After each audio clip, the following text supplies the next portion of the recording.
नमस्कार, आप देख रहे हैं सी न्यूज भारत और मैं हूं आपके साथ आकांक्षा यादव। वक्त हो चुका है न्यूज बुलेटिन का और आज इस न्यूज बुलेटिन में हम जानेंगे कि कहां समस्याओं का है भंडारा, कहां चुनाव को लेकर एसडीएम की अध्यक्षता में तहसील सभागार में बैठक हुई संपन्न। ये सब जानेंगे विस्तार से, तो चलिए निगाह डालते इस वक्त की बड़ी खबरों पर।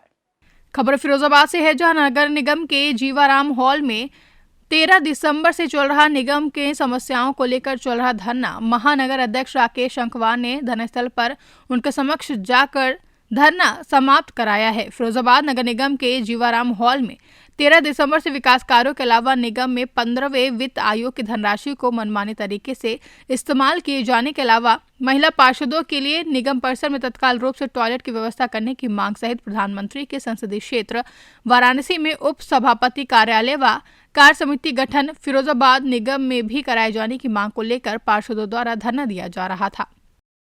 आप यहाँ आज धरने पर आए हैं, क्या बात हुई आपकी इनसे?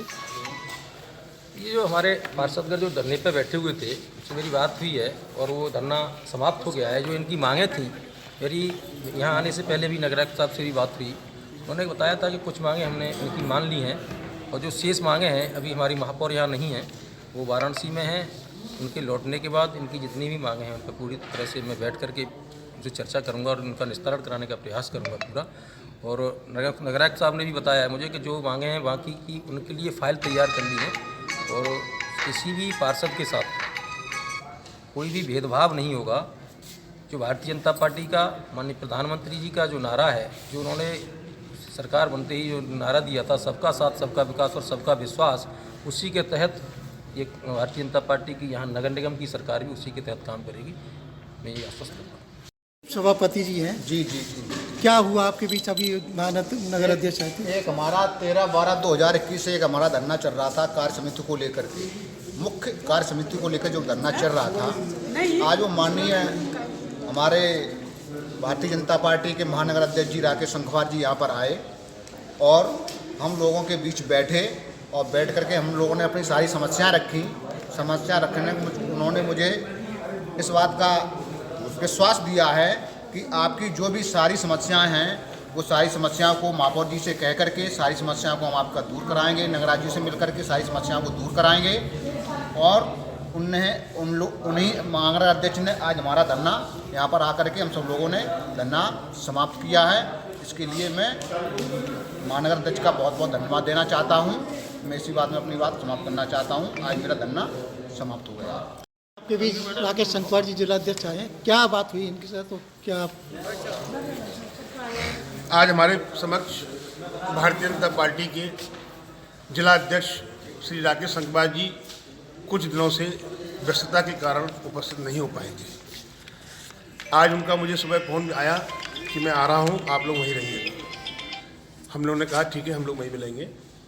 आए, हमने अपनी पूरी बात खुलकर के सबके सामने ज्ञापन को पढ़कर सुनाया है और उन्होंने हमको पूर्णतः ठोस तरीके से आश्वस्त किया है कि मेरा पूरा प्रयास ही नहीं, आपकी समस्याओं पर, आपकी मांगों पर 100% काम कराकर ही दम लूँगा। जैसा कि पिछले 4 वर्षों से जो गतिरोध चल रहा है, हम लोगों के संग जो भेदभाव होता आ रहा है, वो अब आगे से नहीं होगा। पार्टी की नीतियों का, पार्टी का विश्वास का, पार्टी के विकास का, पार्टी के भरोसे का हमको हमारे महानगर अध्यक्ष महोदय ने भरोसा दिलाया है। इसी नीति से हमें आगे चलकर काम करना है और पार्टी की नीतियों को आगे बढ़ाते हुए नगर की सीमा के अंतर्गत, नगर निगम की सीमा के अंतर्गत एक एक पहिया विकास का दौड़ेगा। इसकी हमें संभावना पूर्णतः अच्छी लगी है उनकी बात कहने में और इसका हमको धन्यवाद देते हैं। और हम सभी भाई बहन जो पार्षदगण धरने पर बैठे थे, मैं फिर भी कहूँगा, जो धरने पर बैठे थे उन्हीं को मैं धन्यवाद देना चाहता हूं कि उन्होंने 13 तारीख से लेकर कड़ी सर्दी में कड़ी मेहनत करते हुए दिन रात अपने परिवार को छोड़कर जो यहाँ पर धरना पसंद किया है और नगर निगम की आंखें खोलने का जो काम किया है, वाकई में वो मेरी तरफ से और पूरी शहर की जनता की तरफ से विश्वास के पात्र हैं, धन्यवाद के पात्र हैं। इसी के साथ मैं अपनी बात को समाप्त करता हूं। धन्यवाद। भारत माता की जय। तो क्या आप धरना समाप्त कर रहे हैं? हाँ, धरना समाप्त करने की मैं घोषणा करता हूं सभी भाई बहनों की तरफ से। फिरोजाबाद से सी न्यूज संवाददाता दीपक शर्मा की रिपोर्ट। जौनपुर जिले के शागन तहसील सभागार में उप जिलाधिकारी नीतीश कुमार की अध्यक्षता में चुनाव से संबंधित कार्यक्रम संपन्न हुए, जिसमें संबंधित विभाग के सभी वरिष्ठ अधिकारी मौजूद रहे। उप जिलाधिकारी नीतीश कुमार, पुलिस उप अधीक्षक अंकित कुमार, कोतवाली प्रभारी सुधीर कुमार आर्य, तहसीलदार, राजस्व निरीक्षक नगर पालिका के संदीप कुमार सहित समाधि विभाग के सभी अधिकारी मौजूद रहे। जौनपुर से सी न्यूज संवाददाता दिवाकर मिश्रा के साथ दीपक सिंह की रिपोर्ट। पन्ना जिले के नगर परिषद पवई का एसडीएम ने किया औचक निरीक्षण। नगर में साफ सफाई एवं पानी सप्लाई व्यवस्था के सख्त निर्देश दिए हैं। पवई एसडीएम के एस गौतम ने गुरुवार को नगर परिषद पवई का औचक निरीक्षण किया और व्यवस्थाएं देखी गईं। उन्होंने नगर में नियमित साफ सफाई एवं वार्ड में पानी सप्लाई पर्याप्त मात्रा में करने के कर्मचारियों को निर्देश दिए हैं। इस अवसर पर ARI मुरारी लाल वर्मन, अर्जुन सिंह पटवारी, उमाकांत खरे, विनीत नामदेव सहित नगर परिषद स्टाफ मौजूद रहा। अब ये यहाँ सभी टीमें जो है लगा दी हैं हमने। सभी केंद्रों पर वैक्सीनेशन महाअभियान जो है चल रहा है। पवई क्षेत्र के अपने 40 केंद्रों पर आज जो है महावैक्सीनेशन अभियान हो रहा है और इसमें जो है सभी आंगनबाड़ी कार्यकर्ता और ANM और नर्स वगैरह सभी इसमें लगे हुए हैं और विशेष तौर से पटवारी और ग्रामीण क्षेत्र में जो है पंचायत सचिव, GRS, इन सभी का इसमें जो है सहयोग है और उन्हीं के माध्यम से पूरा जो है ये आज का महाअभियान का जो टारगेट दिया है, काफ़ी बड़ा टारगेट है, उसको हम आज पूरा करेंगे। कुछ लोग वैक्सीनेशन करवाने में आनाकानी कर रहे हैं सर, ऐसे में क्या कार्रवाई की जाएगी? उनको यही है, हम लोग समझाइश दी जा रही है। फिर अब मान लो नहीं मानते हैं तो फिर अब देखेंगे जैसा भी है, लेकिन हमारा यही उनसे अनुरोध रहेगा कि वो जो है अपना वैक्सीनेशन करवा लें, वो सुरक्षित हो जाए, उनका परिवार सुरक्षित हो जाए और समाज भी सुरक्षित हो जाएगा अगर वो लोगों ने करवा लिया। तो वही है, उनको मनाया जाएगा कैसे भी करके हम जो है करवाएंगे उसमें, और अन्यथा फिर जो उसमें जैसे भी संभव होगा वो हम उस टारगेट को पूरा करेंगे। पन्ना से कैमरा पर्सन योगेश चनपुरिया के साथ योगेश त्रिपाठी की रिपोर्ट। खबर प्रतापगढ़ से है, जहां राष्ट्रीय स्वयंसेवक संघ इकाई पट्टी के संघ चालक नागेंद्र मिश्र के अगुवाई में आजादी के 75 वर्ष पर आयोजित अमृत महोत्सव कार्यक्रम का आयोजन किया गया। कार्यक्रम में पट्टी नगर के कई सम्भ्रांत व सम्मानित लोगों ने प्रतिभाग किया है। राष्ट्रीय स्वयंसेवक संघ पट्टी के संघ संचालक नागेंद्र मिश्रा ने इस अवसर पर लोगों को संबोधित करते हुए कहा कि आजादी के लिए अपने वर्चस्व निछावर करने वाले वीर सपूतों के बलिदान को कभी भुलाया नहीं जा सकता। ऐसे अवसर पर हम सभी को आजादी के मतवालों के उनके विचारों को आत्मसात करने की आवश्यकता है। कार्यक्रम में मुख्य रूप से खंड कार्यवाहक प्रिंस बरनवाल, आशीष सोनी समेत कई लोग मौजूद रहे। प्रतापगढ़ से सी न्यूज संवाददाता बिंदु वर्मा की रिपोर्ट। सतना जिले की मझगवां तहसील अंतर्गत बरौंधा थाना क्षेत्र के पोखरिया में दूसरे पहर लगभग 3:45-4 बजे के करीब तालाब की सरकारी जमीन जोतने पर विवाद इतना बढ़ गया कि एक पक्ष ने दूसरे पक्ष को गोली मार दी। पूरा मामला बरौंधा थाना एवं ग्राम पंचायत अंतर्गत पोखरिया और खुरोही के बीच सरकारी तालाब की जमीन से जुड़ा है। खुरोही गांव निवासी हीरू गर्ग और उनके परिवार के लोग जमीन जोतने पहुंचे, जिस पर पोखरिया निवासी राम प्रसाद उर्फ राणा बहेलिया द्वारा तालाब की सरकारी जमीन जोतने से गर्ग परिवार को मना किया गया, जिस पर विवाद इतना ज्यादा बढ़ गया कि गर्ग परिवार के द्वारा राणा बहेलिया को गोली मार दी गई और मौके से फरार हो गए। आनंद फानन में राणा बहेलिया को इलाज हेतु सामुदायिक स्वास्थ्य केंद्र मझगवां ले जाया गया, जहां से तुरंत सतना जिला चिकित्सालय रेफर कर दिया गया। सतना जिला चिकित्सालय में घायल राणा बहेलिया का इलाज जारी है। घायल राणा बहेलिया की पत्नी ने बताया कि हीरू गर्ग उसके परिवार के लोग जमीन जोतने पहुंचे थे। जब मेरे पति ने उन्हें जमीन जोतने से मना किया तो उन लोगों ने गोली मार दी। सरकारी जमीन हमारे खेत के बगल से तालाब है, तालाब की घटना। क्या हुआ, विवाद किस थी? जो रहे हीरो तो जोते नहीं हम कहें कि हम लोग जोता नहीं है, जबरदस्ती करके कट्टा बंदूक लेके आए। तो क्या नाम है युवक का? शेखर। युवक का क्या नाम है? हाँ, राणा। जो मारे उनका क्या नाम है? उनका नाम है छोटू कहा था, एक के और हीरो की लड़का, यहीं पर नाम नहीं है। और इनका पूरा नाम क्या है? इनका आपके कौन है, पति हैं? हाँ। पूरा नाम क्या है इनका? जो साथ में हाँ, पूरा नाम क्या है इनका? रामप्रसाद। अरे इनका जो घायल है जिनको गोली लगी? नहीं, उनका पूरा नाम रामप्रसाद है। रामप्रसाद? हाँ, रामप्रसाद राणा दो नाम है। आगे जाति क्या है? जाति क्या है इनकी? सतना से सी न्यूज संवाददाता विनोद शर्मा की रिपोर्ट। आजमगढ़ लालगंज तहसील परिसर में उत्तर प्रदेश प्राथमिक शिक्षक संघ के बैनर तले पुरानी पेंशन बहाली को लेकर शिक्षक और कर्मचारियों ने आज ब्लॉक संघ के अध्यक्ष मंजुलता राय की अध्यक्षता में धरना प्रदर्शन किया, जिसमें परिषदीय विद्यालयों में कार्यरत सभी शिक्षक, शिक्षिका, शिक्षा मित्र, अनुदेशक, आंगनबाड़ी कार्यकर्त्री, सहायिका, रसोइया से संबंधित 11 सूत्री मुख्यमंत्री को संबोधित मांगों का एक ज्ञापन एसडीएम लालगंज को सौंपा गया।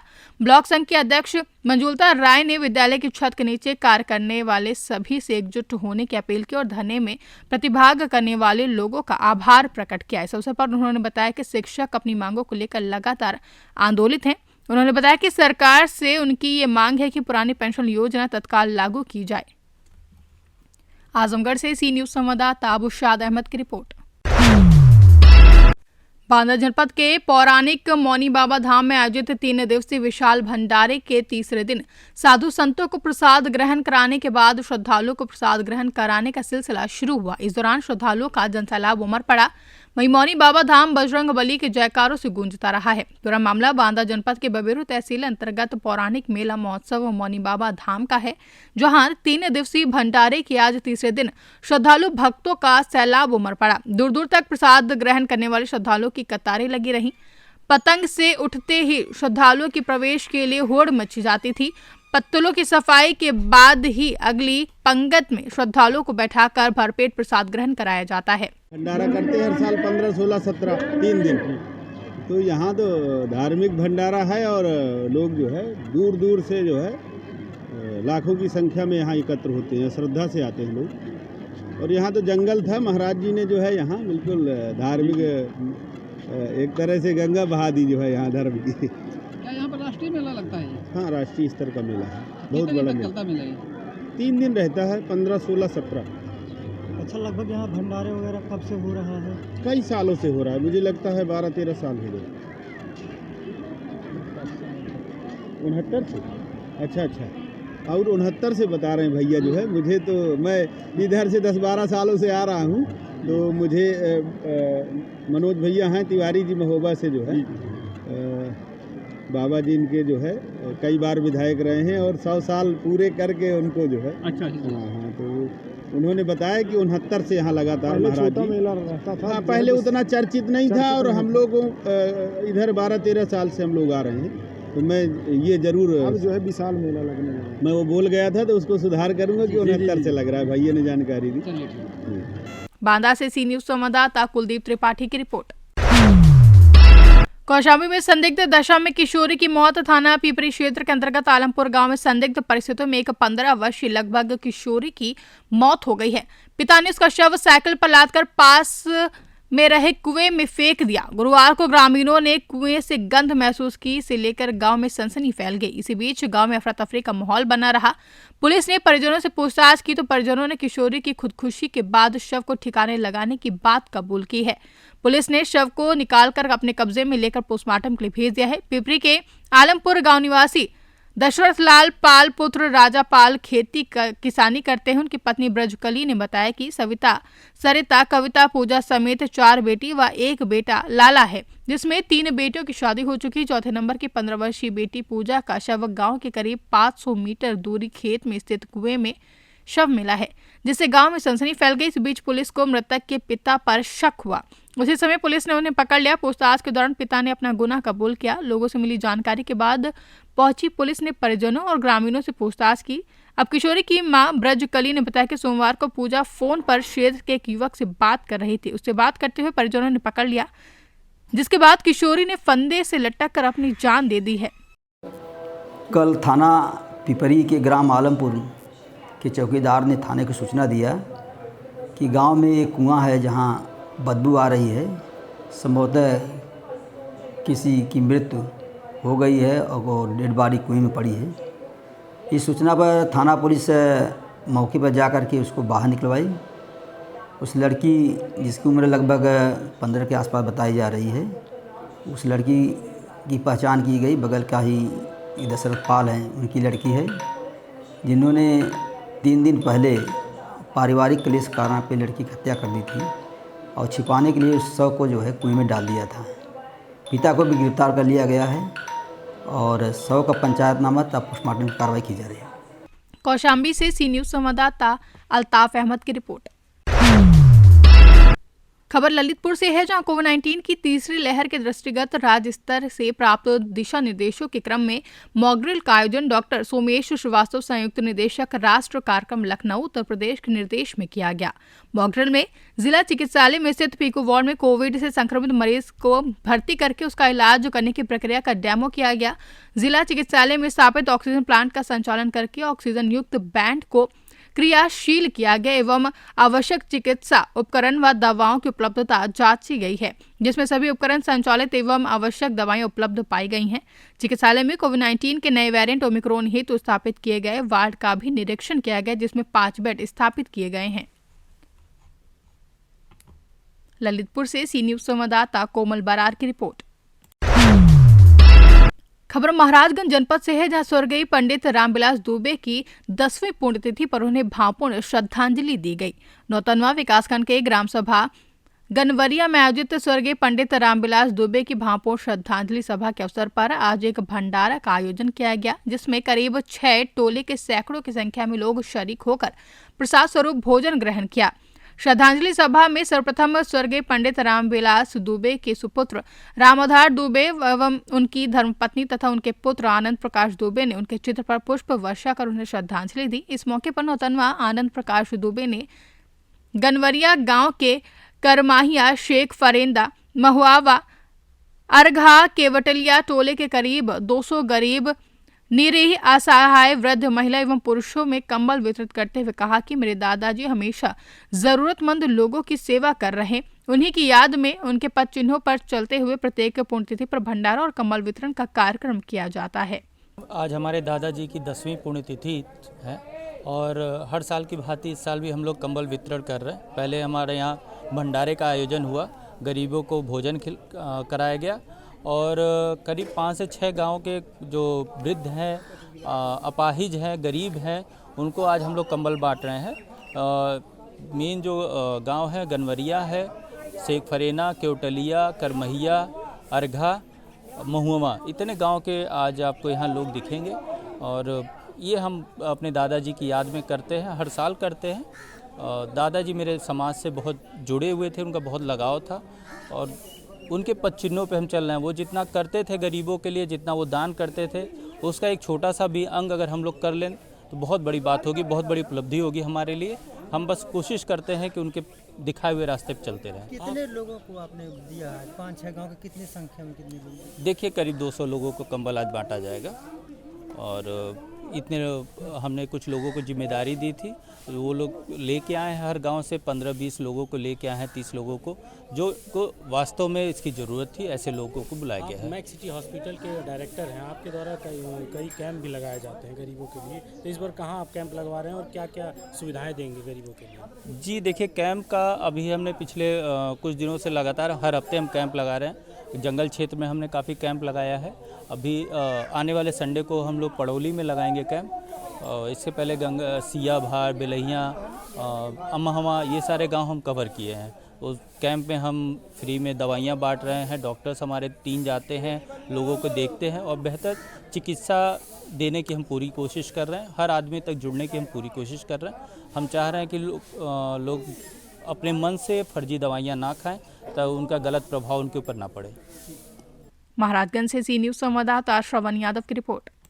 फिलहाल के लिए इतना ही। देश और दुनिया की तमाम बड़ी अपडेट्स के लिए बने रहे सी न्यूज भारत के साथ।